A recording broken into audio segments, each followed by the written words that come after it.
तुम दूध मांगोगे हम खीर देंगे, तुम दूध मांगोगे हम खीर देंगे, तुम कश्मीर मांगोगे हम चीर देंगे, चीर देंगे। जय Hind. Sunrise recording studio Patna. सारे जहां से अच्छा हिंदुस्ता हमारा, सारे जहां से अच्छा हिंदुस्ता हमारा। सभे बोले मिलके जय हिंद, सभे बोले मिलके जय हिंद, हिंदू मुस्लिम सारा। सारे जहां से अच्छा हिंदुस्ता हमारा, सारे जहां से अच्छा हिंदुस्ता हमारा।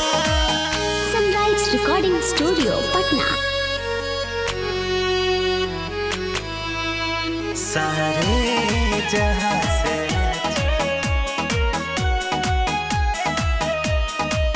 देशवा के करैले आजाद, सभे मिल जुल के। खुदीराम बोस भगत सिंह फांसी पर झूल के देशवा के करैले आजाद, सभे मिल जुल के। खुदीराम बोस भगत सिंह फांसी पर झूल के। रहे एकता सब में बनल, रहे एकता सब में बनल, लागे सबा का से प्यारा। सारे जहां से अच्छा हिंदुस्ता हमारा, सारे जहां से अच्छा हिंदुस्ता हमारा।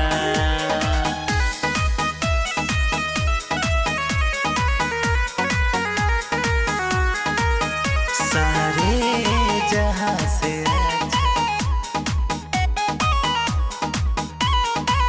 केहू करे न भेदभाव, हिंदू मुस्लिम ईसाई सिख। भारत देश के सभी कहे एही से एकता के प्रति, एकता के प्रति। केहू करे न भेदभाव, हिंदू मुस्लिम ईसाई सिख। भारत देश के सभी कहे एही से एकता के प्रति। कहे मासूम संदीप तिवारी, कहे मासूम संदीप तिवारी, जन्म मिले है दोबारा। सारे जहां से अच्छा हिंदुस्ता हमारा, सारे जहां से अच्छा